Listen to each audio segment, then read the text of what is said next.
At our anniversary dinner, I raised my glass to announce my promotion, and my husband said, "Which executive did you sleep with?" The entire restaurant table went silent, including my parents, his parents, my sister, and his brother, who'd all come to celebrate our 10th anniversary. "What did you just say?" I set down my champagne glass and stared at my husband, Daniel, who was smirking like he'd made a clever joke instead of accusing me of sleeping my way to a promotion in front of our families. "Come on, we're all thinking it.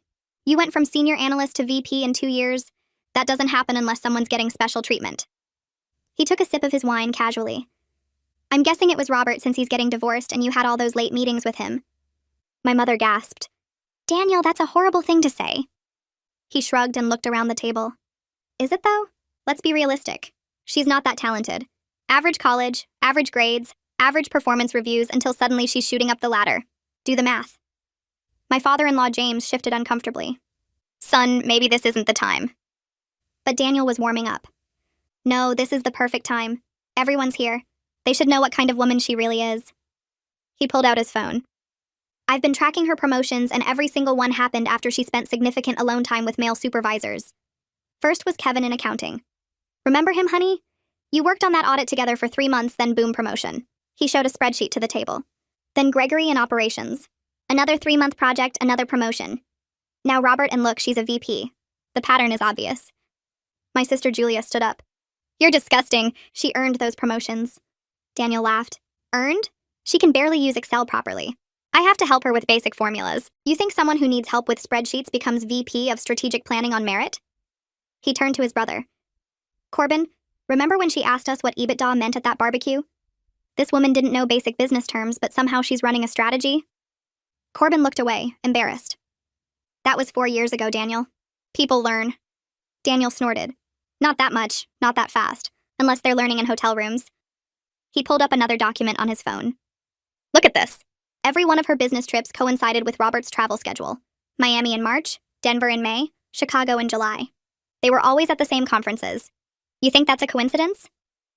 I tried to grab his phone, but he pulled it away. Those were required conferences for the leadership team. Everyone went. But Daniel was on a roll. "Everyone went, but you got promoted after. Funny how that works. What happened in Miami? You came back with that new watch you said was a company gift. Companies don't give Cartier watches, honey. Guilty executives do." My mother-in-law started crying. "Daniel, please stop this." He turned to her. "Mom, you deserve to know who your daughter-in-law really is. She's using her body to climb the corporate ladder while I'm working honestly at my dad's company making half what she makes. It's humiliating." His father interrupted. "You work 3 days a week and spend the rest golfing." Daniel's face went red. "That's different. I'm networking. She's doing something else entirely." He stood up and addressed the whole restaurant, which was now watching. "Everyone should know that my wife, who couldn't even get into business school on her first try, is now a VP at a Fortune 500 company. Does that make sense to anyone?" A woman at the next table spoke up. "Maybe she's just good at her job?" Daniel laughed bitterly. "Good at her job? She brought home a presentation last week with spelling errors. Spelling errors. And she's supposedly strategic planning for a billion-dollar company? Please. The only thing she's good at planning is which executive to target next." He turned back to me. "So which one was it? Robert? Or maybe all 3? Is that how you went from 60,000 to 200,000 in 5 years?" My sister pulled out her phone. "Actually, Daniel, I have something interesting here." She showed the screen to everyone. "This is from your company's website. It shows you as a junior sales associate, the same position you've had for 8 years. While your wife got promoted 4 times, you haven't moved up once." Daniel's face darkened. "That's because I don't compromise my integrity." Julia continued. "Really? Because I also have this email from your father to the CEO of his company." She read aloud. "Please find a position for my son, Daniel. He's been struggling to meet basic targets, but we can't fire him for obvious reasons." The table went silent. Daniel's father grabbed the phone. "Where did you get this?" Julia smiled. "Daniel has the lowest sales numbers in the company, but the highest salary for his position. Nepotism at its finest." She turned to me. "Meanwhile, my sister graduated summa cum laude from her MBA program, which she completed while working full-time. She published 3 papers on strategic market analysis that are still cited in academic journals. Her previous company tried to counteroffer with a 30% raise to keep her." Daniel's mother looked at him, shocked. "You said she barely graduated." Julia pulled up another document. "This email is from 8 years ago, right when Daniel started at the company. His father wrote to the CEO asking him to create a position for Daniel because he'd failed at 2 other sales jobs. Julia scrolled down on her phone, reading more details while everyone at the table leaned in to look. Daniel's first-year performance review shows he missed every single quarterly target. Second year, same thing. Third year, he actually lost 3 major accounts because he forgot to follow up with clients. She turned the phone toward Henrietta and James. Year 4, the regional manager recommended termination, but James overrode it. Year 5, another termination recommendation, blocked again. Years 6 and 7, Daniel was moved to smaller accounts where he couldn't do as much damage, but his sales numbers stayed at the bottom of the entire department. My mother-in-law's face crumpled as she looked at her husband. James, is this true? You told me Daniel was doing well at work. James kept staring at his plate, his hands gripping the edge of the table. I was trying to help him find his footing. He's my son. What father wouldn't help his son? Julia wasn't done yet. The email also mentions Daniel's salary. Want to know what he makes? She looked around the table. $95,000 a year. The average salary for junior sales associates at that company is $58,000. Daniel makes 40% more than his colleagues while producing 60% less in actual sales. Daniel lunged across the table trying to grab Julia's phone, his face turning a dark purple color that made the veins in his neck stand out. Give me that right now! Julia stepped back smoothly, holding the phone out of his reach while she kept reading. Oh, this is interesting. 3 separate times, the company tried to put Daniel on performance improvement plans, standard procedure when someone isn't meeting basic requirements. But each time, James personally intervened and had the plans canceled. She looked at Daniel with something close to pity. Your dad has been protecting you from getting fired for 8 years straight. You haven't earned a single thing at that company. Everything you have came from your father's name, not your work. Henrietta turned to James with tears streaming down her face. Tell me she's lying. Tell me our son earned his position. James finally looked up, his face gray and tired. I thought if I gave him enough time, he'd figure it out. He's smart. He just needed the right opportunity. His voice got quieter. But he never put in the effort. He'd show up late, leave early, spend half the day on his phone. I kept thinking next quarter would be different. Next year would be different. He looked at Daniel. I've been trying to help you succeed, but you haven't wanted to work for it. Daniel shoved his chair back so hard it fell over, the crash making people at nearby tables jump. This is garbage! You're all ganging up on me because you can't handle the truth about her. He pointed at me, his fingers shaking. Julia obviously made all this up to make me look bad. She probably hacked into the company server or something. This is a conspiracy to protect my cheating wife. The restaurant had gone completely silent now, every single person watching our table. A woman 2 tables over had her phone up, clearly recording everything. A man near the bar whispered something to his date while staring at us. The waiter who'd been approaching with our food backed away slowly toward the kitchen. I could feel my face burning hot, but I couldn't look away from Daniel's twisted expression. None of this is about me, he shouted louder. This is about her sleeping with her bosses to get promoted. Julia's just trying to change the subject because she knows I'm right. A man in a suit at the bar called out, Dude, your sister just showed everyone the actual emails. That's not made up. Daniel whirled toward him. Mind your own business. This is a family matter. The restaurant manager appeared next to our table, a thin man with glasses who looked deeply uncomfortable. Sir, I'm going to have to ask you to lower your voice. You're disturbing the other guests. He glanced around at the watching crowd. Perhaps you could take this discussion outside? Daniel ignored him completely. The emails prove nothing. My father was just being supportive. That's what good parents do. Unlike her parents who probably pushed her into sleeping around to make up for her average abilities. My mother gasped and grabbed my father's arm. Julia held up her phone again. Actually, the emails prove everything. They show a pattern of special treatment, inflated salary, and protection from consequences. That's called nepotism, Daniel. It means you got everything handed to you while criticizing your wife for actually earning her success. My hands were shaking so badly I had to grip the edge of the table to steady them, but I finally found my voice. I never cheated on you. Not once. Not ever. My voice came out steadier than I expected, cutting through the noise. Every single promotion I earned came from years of hard work and proven results. I worked 60-hour weeks. I completed projects ahead of schedule. I brought in new clients and saved the company millions in efficiency improvements. Daniel laughed, but it sounded mean and sharp. Oh, please, spare me the humble brag. I kept going, my voice getting stronger. I led the market analysis project that identified 3 new revenue streams. I restructured the entire strategic planning process, which increased our forecasting accuracy by 32%. I personally negotiated the partnership deal with Meridian Corp that brought in $45 million in new business. The words poured out, all the accomplishments I'd downplayed for years to avoid making Daniel feel bad. I published research papers that are used in business school programs. I won the National Strategy Award 2 years ago. I was invited to speak at 4 industry conferences last year because people actually value my expertise. Julia pulled up my LinkedIn profile on her phone and turned it toward the table. Look at this. 3 published papers on strategic market analysis in peer-reviewed journals. Her MBA thesis won the Hutchins Award for Innovative Business Research.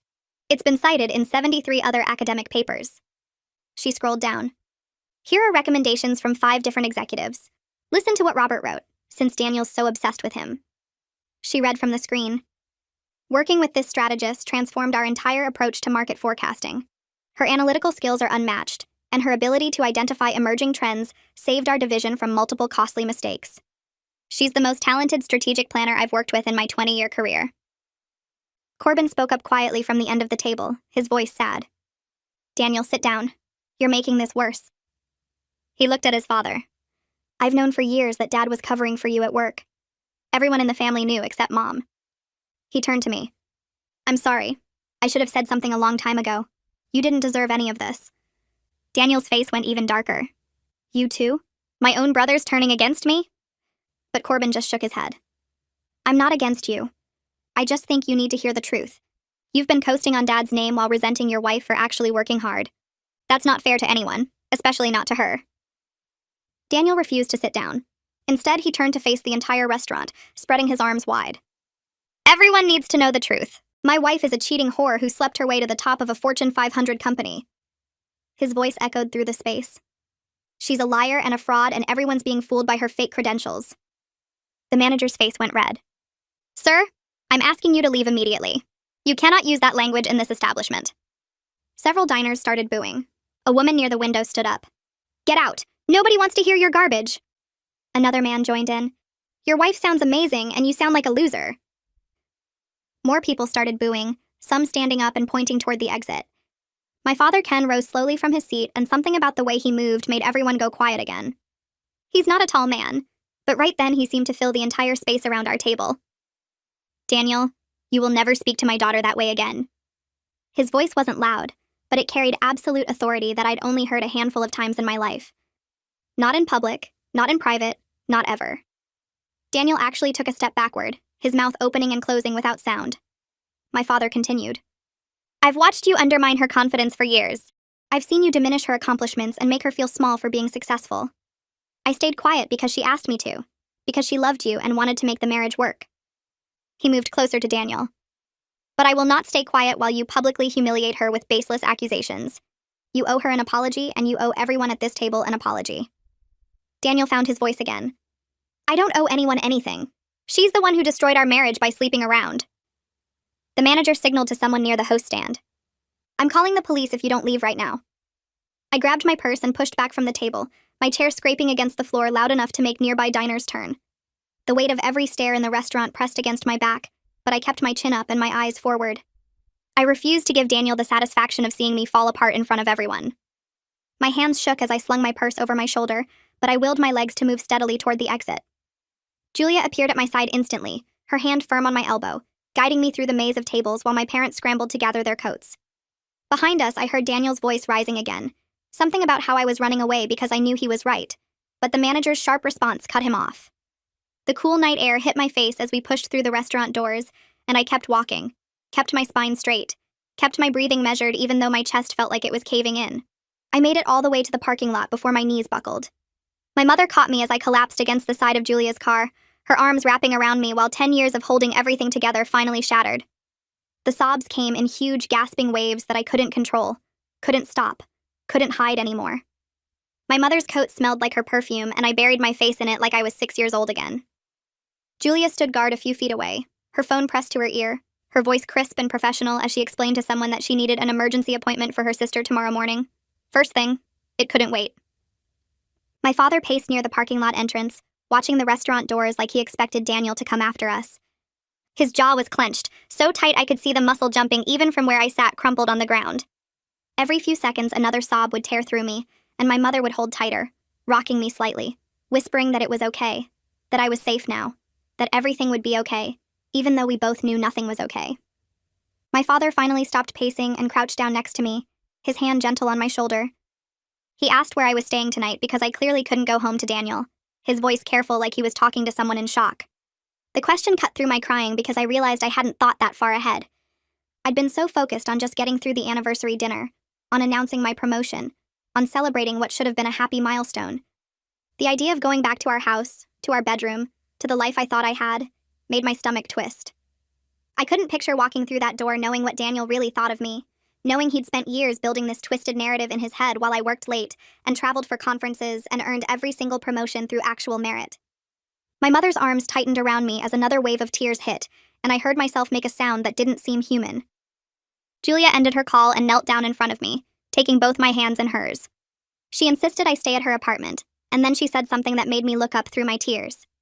She'd been collecting evidence of Daniel's behavior for months, documentation of his increasingly bitter comments about my career, screenshots of his social media posts, records of things he'd said to family members.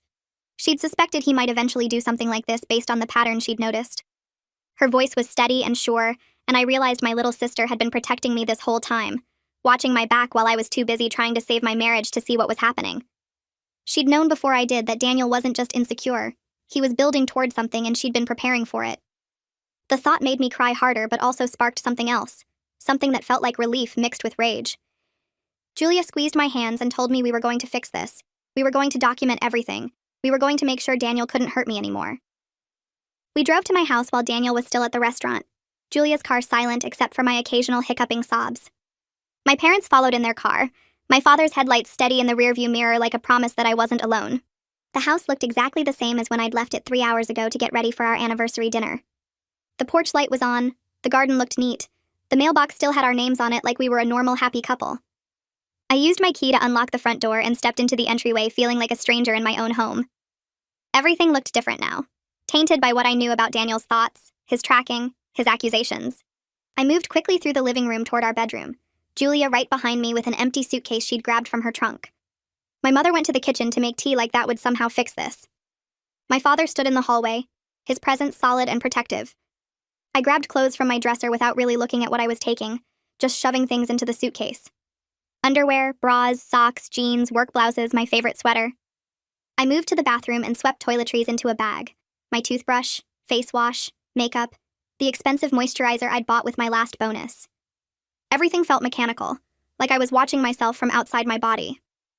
Julia worked alongside me, opening drawers, checking closets, asking if I wanted this or that. When I moved to Daniel's side of the bedroom to grab my phone charger from the nightstand, I noticed his laptop sitting open on his desk. The screen was still lit, showing a spreadsheet with dates and locations. My hands froze on the charger cord. I walked over to the desk and stared at Daniel's laptop, my breath catching as I recognized my work calendar recreated in obsessive detail.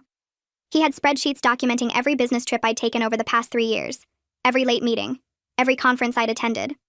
The columns were labeled with headers like location, duration, male colleagues present, and promotion timeline. He'd color-coded everything, red for trips that happened within 3 months of a promotion, yellow for regular business travel, green for local late meetings. The entire screen was mostly red and yellow. I scrolled down and found more tabs, each one dedicated to a different executive I'd worked with. Kevin from accounting had his own spreadsheet tracking the audit project we'd done together 4 years ago. Gregory from operations had detailed notes about our collaboration on the supply chain initiative. Robert had the most extensive documentation, including screenshots of his LinkedIn profile, notes about his divorce filing date, and a list of every conference we'd both attended with hotel names and dates highlighted. Julia appeared at my shoulder and immediately pulled out her phone. She started photographing everything on the laptop screen, her movements quick and efficient like she'd done this before. She clicked through Daniel's browser history, and I watched her face harden as she found the websites he'd been visiting. Men's rights forums with threads about exposing unfaithful wives, discussion boards where users encouraged each other to gather evidence and confront their partners publicly, posts filled with paranoid theories about successful women and how they must be sleeping their way to the top because women couldn't possibly earn promotions on merit. Julia photographed it all, her jaw clenched, her eyes scanning each page with laser focus. She found Daniel's posts under a username I didn't recognize, asking for advice on how to expose his wife's affairs at a family dinner, asking what kind of evidence would be most convincing, asking if he should confront her privately first or go straight to public humiliation. The responses urged him to make it public, to embarrass her in front of everyone, to destroy her reputation the way she'd supposedly destroyed their marriage. My phone started buzzing in my pocket, the vibration insistent against my hip. I pulled it out and saw texts from Henrietta flooding the screen. "I'm so sorry about Daniel's behavior. Please give him another chance. He's under so much stress at work. He didn't mean what he said. He loves you. We can work this out as a family. The messages kept coming, each one making excuses, each one asking me to forgive him, each one pretending that what happened at the restaurant was just a misunderstanding instead of a calculated public attack. I stared at the screen feeling nothing but exhaustion. My mother-in-law had watched her son accuse me of being a whore in front of dozens of people, and her response was to ask me to give him another chance because he was stressed. The phone buzzed again with another message and I turned it off completely, the screen going black in my hand. I finished packing with renewed focus, grabbing important documents from the file cabinet in our home office. My passport, birth certificate, social security card, bank statements, investment account information, copies of my employment contract and promotion letters. Julia reminded me to take anything with sentimental value because I might not want to come back here. I grabbed the photo album from my college graduation, the jewelry box my grandmother left me, the framed picture of my parents from their wedding. I left behind the wedding photos of Daniel and me, the vacation pictures from trips we'd taken, the anniversary gifts he'd given me over the years. Those belonged to a marriage that I now realized had been dying for a long time, killed slowly by his resentment and insecurity while I was too busy working to notice. We loaded everything into Julia's car, and I took one last look at the house before climbing into the passenger seat. My father squeezed my shoulder through the car window and promised he'd check on the house tomorrow, make sure Daniel didn't do anything stupid when he came home and found my things gone. At Julia's apartment, I collapsed onto her couch while she made coffee and pulled out a thick folder from her desk drawer. She sat down next to me and opened the folder, revealing months of evidence she'd been compiling. Emails from Daniel's coworkers at his father's company complaining about his lack of effort, about missed deadlines and lost clients. Performance reviews showing declining results year after year, with notes from managers recommending performance improvement plans that were never implemented because of James's interference. Records of client complaints Daniel had mishandled, including one major account that had threatened to leave because Daniel never returned their calls or followed up on their requests. Julia had screenshots of Daniel's social media posts from the past 2 years, a timeline of his increasingly bitter comments about successful women, about affirmative action, about how the corporate world was rigged against men. She'd documented every snide remark he'd made at family gatherings about my career, every time he'd diminished my accomplishments or suggested I'd gotten lucky instead of earned my success. The evidence was overwhelming and damning, and I realized my sister had been watching this train wreck unfold while trying to protect me, gathering ammunition for a fight she knew was coming even when I was still pretending everything was fine. I slept better at Julia's apartment than I had in months, maybe years. Sunday morning, she made coffee and we sat at her kitchen table planning the next steps. She'd already emailed the attorney to confirm my appointment for Monday at 9. I spent the day organizing documents, printing bank statements, pulling together tax returns from the past 5 years. Every piece of paper felt like armor I was building against whatever Daniel might try next. My phone buzzed constantly with messages from Henrietta begging me to reconsider, from Daniel's number that I'd already blocked, from my mother checking if I needed anything. I turned the phone face down and focused on the spreadsheets Julia helped me create showing our joint assets, my individual retirement accounts, the investment portfolio I'd built from my bonuses. Monday morning arrived cold and gray. I dressed in my best suit, the navy one I wore for important presentations, and Julia drove me downtown to the law offices. The building was all glass and steel, the kind of place that charged by the minute. I sat in the waiting room flipping through a magazine without seeing any of the words until the receptionist called my name. The attorney's office was smaller than I expected, lined with law books and framed degrees. She stood up when I entered, a woman maybe 10 years older than me with short gray hair and sharp eyes behind black-rimmed glasses.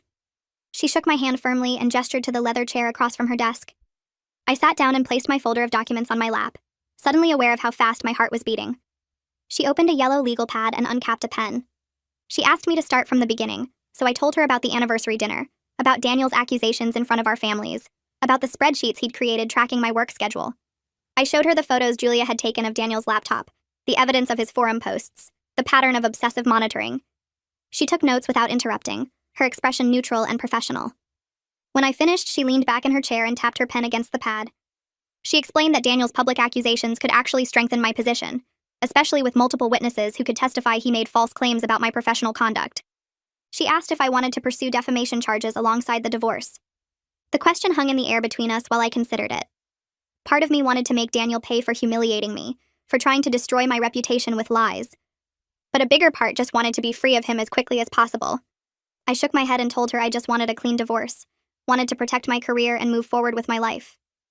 She nodded like she'd expected that answer and made another note on her pad. She asked about our financial situation and I handed over the folder I'd prepared. She flipped through the bank statements and investment records, pausing occasionally to ask questions about specific accounts or transactions. She warned me that Daniel might try to drain joint accounts out of spite, and I felt my stomach drop. I hadn't even thought of that possibility. She pulled out her phone and called her assistant, instructing them to prepare emergency paperwork to freeze our joint accounts until the divorce was finalized. She asked about my income compared to Daniel's, and I gave her the numbers. $200,000 versus his $90,000 from his father's company. She raised her eyebrows slightly but didn't comment, just wrote it down. She asked about our house, our cars, any major debts or loans. I answered each question while she filled pages of the legal pad with notes and figures.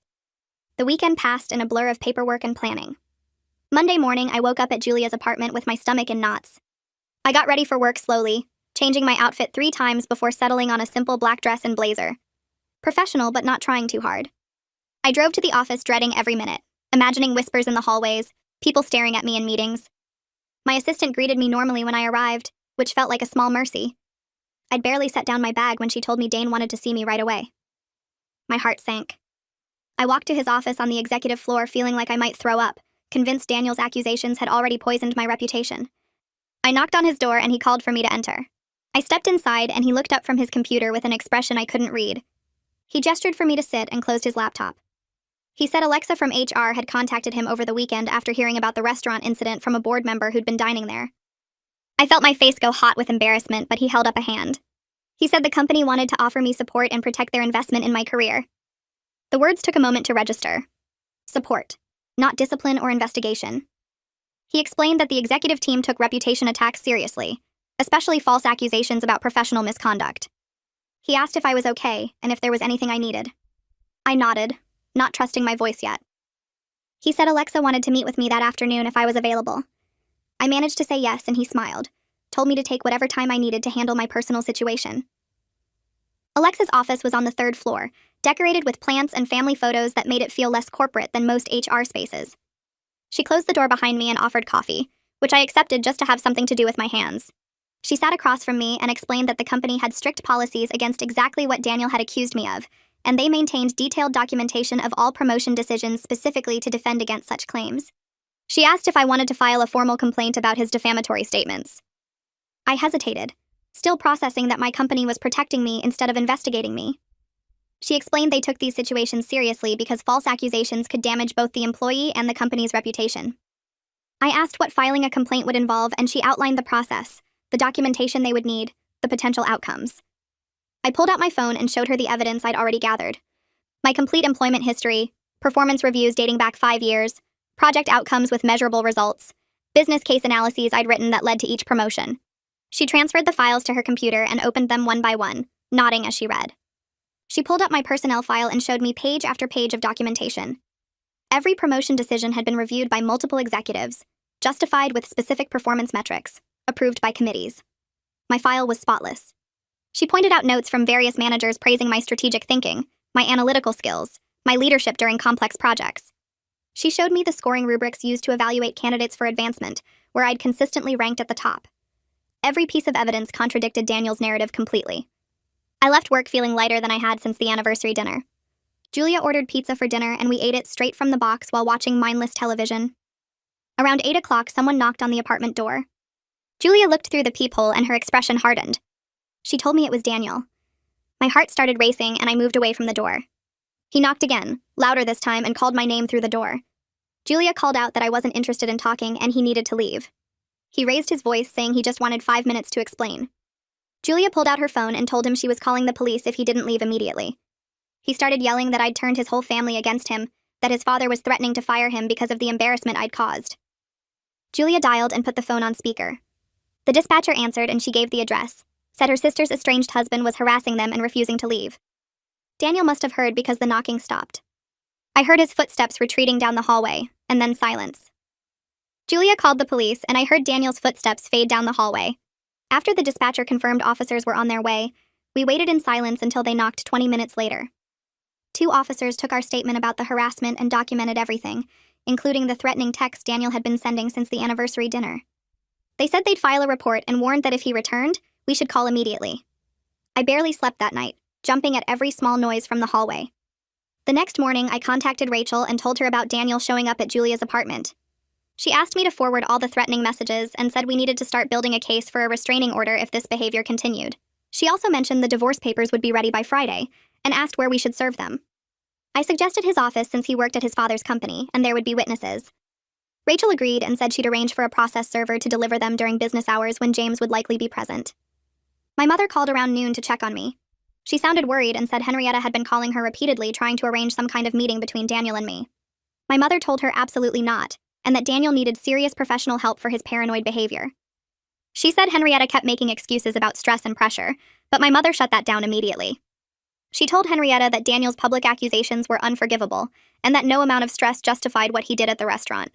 I thanked her for standing up for me, and we talked for almost an hour about next steps. She offered to help me find an apartment and said my father wanted to come over that weekend to make sure I had everything I needed. Over the next few days, I worked from Julia's apartment, setting up my laptop at her kitchen table and diving into a major strategy project for a potential company acquisition. My team scheduled video calls and never once mentioned the restaurant incident, though I knew they'd all heard about it by now. They were professional and supportive, focusing entirely on the work and treating me exactly the same as before. The project was complex and demanding, which actually helped because it gave me something to focus on besides the divorce. I spent 12-hour days analyzing market data, building financial models, and preparing presentations for the executive team.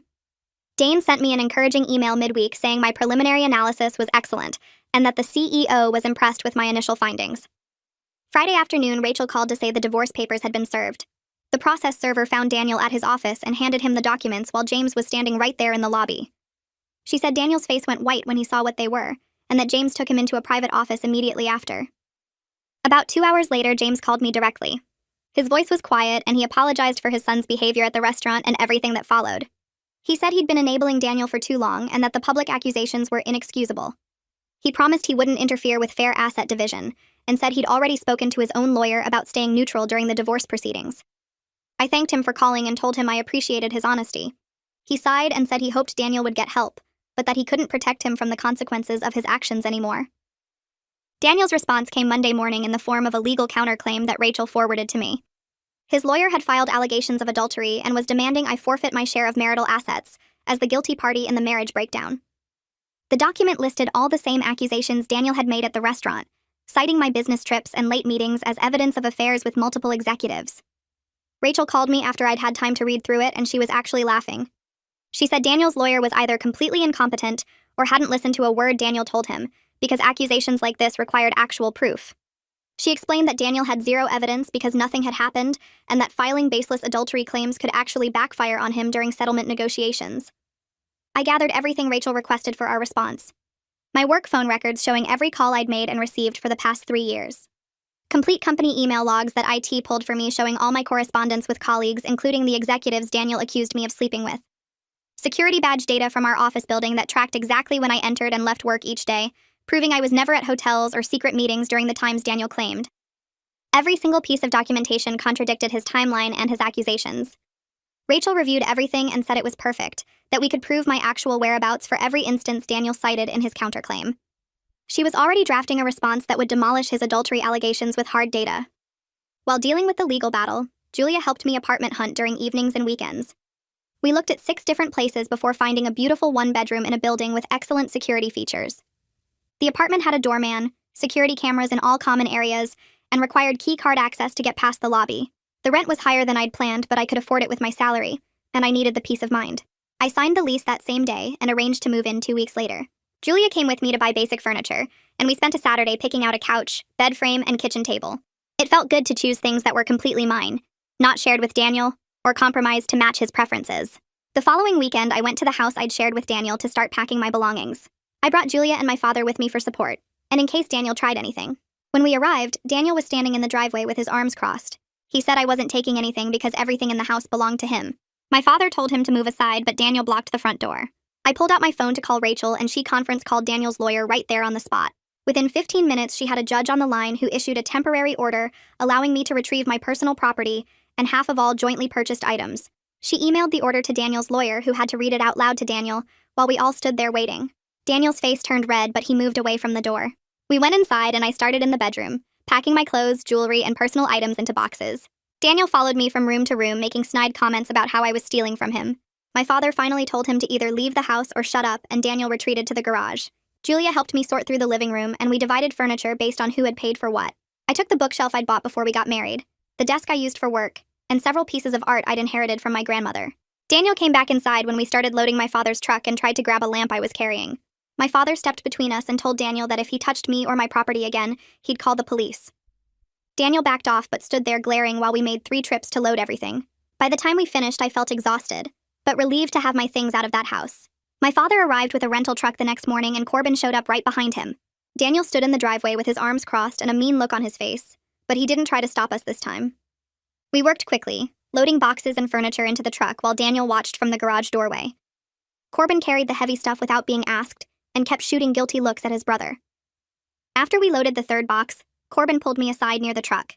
He looked embarrassed and kept his voice low so Daniel wouldn't hear. He said he should have said something years ago about how Daniel talked about me behind my back. He told me Daniel had always been jealous of anyone who did better than him, even back in high school when Corbin made varsity and Daniel didn't. He said he was glad I was getting out and that I deserved so much better than his brother ever gave me. I thanked him and we went back to loading boxes. By noon, the truck was full and my father drove it to my new apartment across town. The building had a doorman who helped us unload everything into the elevator. My apartment was on the 8th floor with big windows that let in tons of light. Julia met us there with cleaning supplies and helped me unpack the kitchen boxes first. We worked all afternoon setting up furniture and hanging curtains. By evening, the place started to feel like mine. I stood at the window looking out at the city lights and felt something lift off my chest. For the first time in years, I could breathe without worrying about Daniel's mood or whether my good news would make him angry. I realized how much energy I'd spent trying to make myself smaller so he wouldn't feel bad about himself. I'd stopped talking about work promotions at home and learned to downplay my achievements so he wouldn't sulk for days. I'd even turned down speaking opportunities because Daniel said it made him look bad when his wife was more successful than him.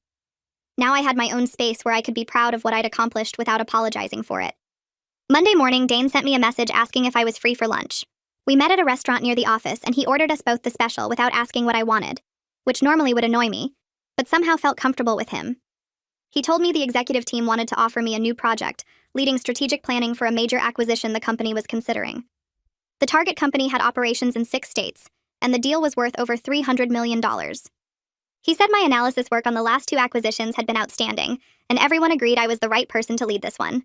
He looked me straight in the eye and said my work spoke for itself, and the executive team had complete confidence in my abilities. I felt tears start but blinked them back and thanked him. He said I should take the rest of the day to review the preliminary materials, and we'd kick off the full project team on Wednesday. Walking back to the office, I felt excited about work in a way I hadn't in months. I dove into the acquisition project with everything I had. The team included people from finance, operations, legal, and IT, all of them smart and eager to collaborate. We spent the first week mapping out the target company's structure and identifying potential risks. My colleagues asked good questions and built on each other's ideas instead of competing for credit. One woman from finance stayed late with me going through their balance sheets and we ordered pizza and worked until 9. She told me she'd heard about what happened at my anniversary dinner and said her ex-husband had been the same way about her career. We talked about how some men just couldn't handle their wives being successful and how much better life was without that constant resentment. I went home to my new apartment feeling energized instead of drained. The next morning, Rachel called with an update. She said Daniel's lawyer had contacted her recommending that Daniel drop the adultery claims. They had zero evidence because nothing had happened, and continuing with those accusations would only make Daniel look worse in court. Rachel was negotiating a straightforward asset division based on our prenuptial agreement. I'd completely forgotten about the prenup we signed before marriage. Daniel's father had insisted on it, and at the time I thought it was insulting, but now I was grateful. The agreement protected assets each of us brought into the marriage and earned individually during it. Since I out-earned Daniel by a lot, this worked heavily in my favor. My retirement accounts, investment portfolio, and the bonuses I'd saved were all mine. Daniel would keep his trust fund from his grandfather, and whatever he'd managed to save from his salary. Rachel said she was pushing for a quick settlement, and thought we could have everything finalized within 3 months. 2 weeks later, she called again. Daniel had agreed to mediation after his lawyer explained that going to trial would only expose his baseless accusations in public court records, and likely result in him paying my legal fees on top of his own. We scheduled the mediation for the following Tuesday at Rachel's office. The day arrived and I dressed in my best suit, the navy one I wore for board presentations. Daniel showed up in jeans and a wrinkled shirt looking like he hadn't slept in days. We sat on opposite sides of a long conference table with our lawyers between us. Daniel wouldn't look at me the entire time. His lawyer did most of the talking while Rachel laid out our proposed asset division. We went through everything methodically. Daniel would keep the house but assume the full mortgage payment. I would take my retirement accounts, my investment portfolio, and the car I'd bought with my bonus money. We'd split the joint savings account 50-50. Daniel's lawyer argued about the car, but Rachel pulled out the purchase receipt showing I'd paid for it entirely with funds from my individual account. After 4 hours, we had everything worked out. Daniel signed the papers without saying a word to me. His hand shook a little when he wrote his name, and for a second I almost felt sorry for him. Then I remembered him standing in that restaurant calling me names in front of everyone we knew, and the feeling passed. 3 months after the anniversary dinner that destroyed my marriage, the divorce was finalized.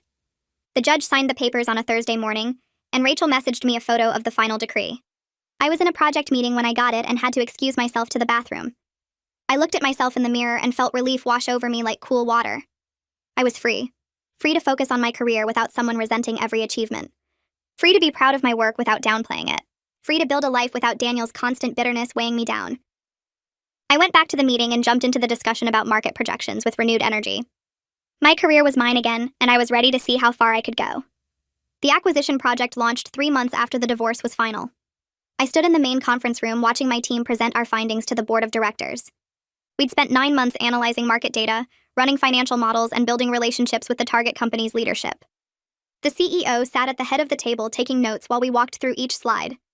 My hand stayed steady on the presentation remote even though this was the biggest project of my career. The target company was a tech firm with strong patents but weak market presence. Our analysis showed we could integrate their technology into our existing products and triple their revenue within 2 years. When we finished presenting, the CEO asked 3 pointed questions about integration costs. I answered each one with specific numbers from our detailed projections. The board voted to approve the acquisition right there in the room. The CEO shook my hand afterward and told me this was exactly the kind of strategic thinking the company needed.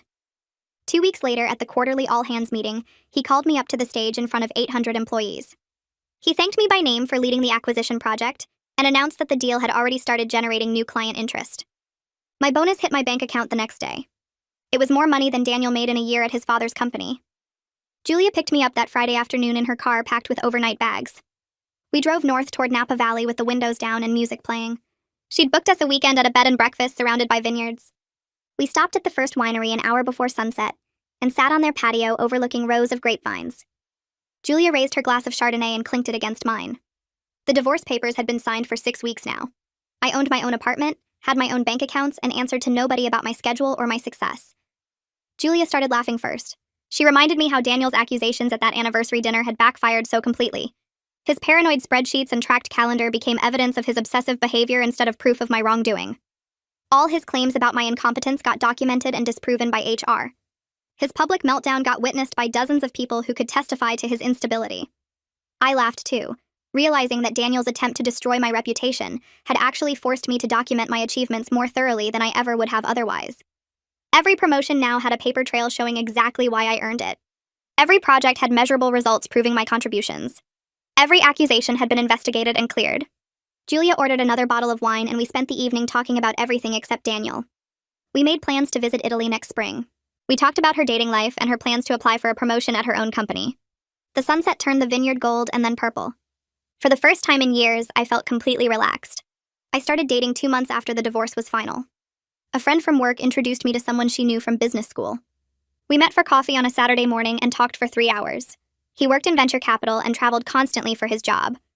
When I mentioned my recent promotion, he asked detailed questions about the acquisition strategy and seemed genuinely interested in the answers. We went to dinner the following week. He picked a restaurant I'd been wanting to try to didn't flinch when I ordered an expensive bottle of wine. Over the next few months, I went on dates with different men I met through friends and professional events. Some led to second dates and some didn't. The difference from dating Daniel was striking. These men had their own successful careers and their own ambitions. They didn't feel threatened when I talked about my work. They didn't make jokes about my intelligence or suggest I'd gotten ahead through anything except merit. One guy I dated for 6 weeks was a patent attorney who regularly worked 80-hour weeks. He understood demanding careers and never questioned why I had evening meetings or weekend work sessions.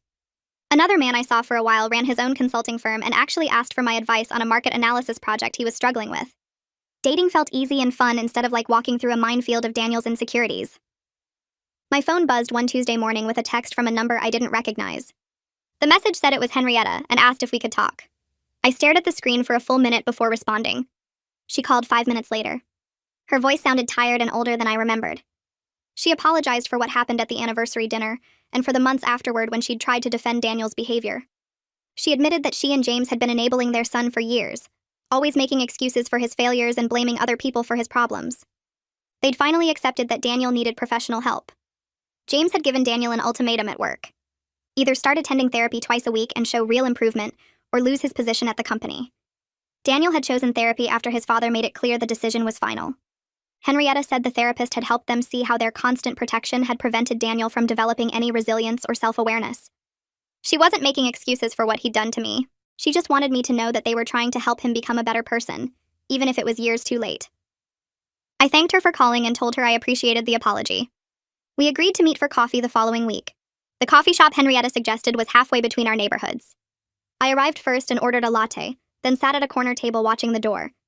She walked in looking smaller than I remembered, her shoulders slightly hunched. We hugged briefly and awkwardly. For the first 20 minutes, we talked about neutral things like her garden and my new apartment. Then she brought up Daniel again. She didn't ask me to forgive him or to reconsider the divorce. She just wanted me to understand that she felt terrible about how things had ended. I told her the truth. I didn't hate her. She'd been caught in an impossible situation that night at the restaurant, watching her son publicly humiliate his wife. But I also couldn't pretend we'd ever be close again. She was Daniel's mother first, and always would be. That meant there would always be a barrier between us. We couldn't have the kind of relationship where we called each other for advice or met for lunch regularly. But we could be polite and respectful if we ran into each other. She nodded and said she understood. We finished our coffee and hugged again before leaving. It felt like closing a door gently instead of slamming it. 6 months passed after I moved out of the house I'd shared with Daniel. My career kept getting stronger. The acquisition I'd led was performing even better than projected, and I'd been assigned 2 more major projects. My apartment was decorated exactly how I wanted it, with modern furniture and artwork I'd chosen myself. I was seeing someone new, a software executive I'd met at an industry conference. He traveled as much as I did and understood the demands of a high-pressure career. When I told him about a difficult negotiation I was handling, he listened carefully and asked smart questions. When I succeeded at something, he celebrated with me instead of finding ways to diminish it. He thought my ambition was attractive instead of threatening. We'd been dating for 3 months, and it felt easy in a way my marriage never had. No walking on eggshells about my success. No downplaying my achievements to protect someone's ego. No constant low-level anxiety about whether my next promotion would trigger another crisis. I could just be myself completely. My life had become exactly what I'd worked for, without anyone trying to tear it down. The company called an executive meeting for a Monday morning in late September. I walked into the conference room expecting another quarterly review. Instead, the CEO announced a major restructuring that would create a new senior vice president role overseeing strategic planning across multiple divisions. He looked directly at me and said they wanted to offer me the position. The promotion came with expanded responsibilities, a significant raise, and a seat in the senior leadership meetings where company direction got decided. I accepted immediately. Later that day, I sent a group text to my parents and Julia sharing the news. My phone started ringing within seconds. My mother called first, crying happy tears. Julia sent a string of celebration emojis. My father left a voicemail saying how proud he was. That evening, I went to dinner with the software executive I'd been dating. He ordered champagne without me asking and toasted to my success. Nobody questioned how I'd earned it. Nobody suggested I'd compromised anything to get ahead. Nobody made me feel like I needed to apologize for being good at my job. Everyone around me just celebrated. The professional conference was in Chicago in early November. I was scheduled to speak on a panel about strategic market analysis. I arrived at the convention center early to review my notes and ran straight into Daniel in the main lobby. He looked terrible. His suit was wrinkled and hung loose on his frame like he'd lost weight. Dark circles shadowed his eyes and his hair needed cutting. He stopped walking when he saw me. For a few seconds, we just stood there 3 feet apart while conference attendees streamed past us. He opened his mouth like he wanted to say something. I could see him forming words, probably an apology or an explanation. I gave him a brief nod, the kind you'd give any professional acquaintance, and walked past him toward the conference rooms. I didn't look back. There was nothing he could say that would matter now. That part of my life was finished. Julia called me 2 weeks later while I was working late at the office. She'd heard through Corbin that Daniel had been fired from James's company. Apparently, he'd shown up drunk to an important client meeting and made inappropriate comments to the client's wife. James had tried to help him for years, covering for missed deadlines and poor performance, sending him to therapy, giving him chance after chance to improve. But he finally had to prioritize the business over his son. The company couldn't afford to keep losing clients because of Daniel's behavior. Corbin said their father had actually cried when he made the decision to fire Daniel, but he'd had no choice. The business employed 40 people whose families depended on those jobs. Julia asked if I felt bad for Daniel. I thought about it for a minute. Part of me did feel sorry for him. He'd destroyed his marriage, his career, and his relationship with his family because he couldn't handle his own insecurity. But mostly, I just felt grateful. Grateful I'd gotten out when I did. Grateful I hadn't wasted more years trying to make him feel better about himself. Grateful I'd built a life where my success was celebrated instead of resented. Daniel's problems had never actually been about me. They'd always been about his refusal to work on himself, to face his own failures, to build something instead of tearing other people down. I'd spent 10 years trying to make myself smaller so he could feel bigger. Now I was done shrinking. I started dating someone I met through a professional networking event about 8 months after my divorce became final. His name was Nathan, and he worked as a financial consultant for a different Fortune 500 company. We met at a panel discussion about market trends and ended up talking for 2 hours after the event ended. He asked intelligent questions about my work and seemed genuinely interested in my strategic planning projects. When I mentioned my recent promotion to senior vice president, he congratulated me without any hint of jealousy or skepticism. Our first real date was dinner at a small Italian restaurant where we talked about our careers, our families, and what we wanted from life. He told me about building his consulting practice from the ground up and the satisfaction he got from helping companies solve complex financial problems. I shared my experience with the divorce and Daniel's accusations. Nathan listened carefully and said any man who felt threatened by his partner's success had serious insecurity issues that had nothing to do with the partner. We started seeing each other regularly after that. He had his own demanding career with frequent travel and long hours, but he never once complained when I worked late or had to fly out for business meetings. Instead, he'd text me good luck messages before important presentations and want to hear all about my projects when we got together. He celebrated my wins like they were his own and offered thoughtful advice when I faced challenges at work.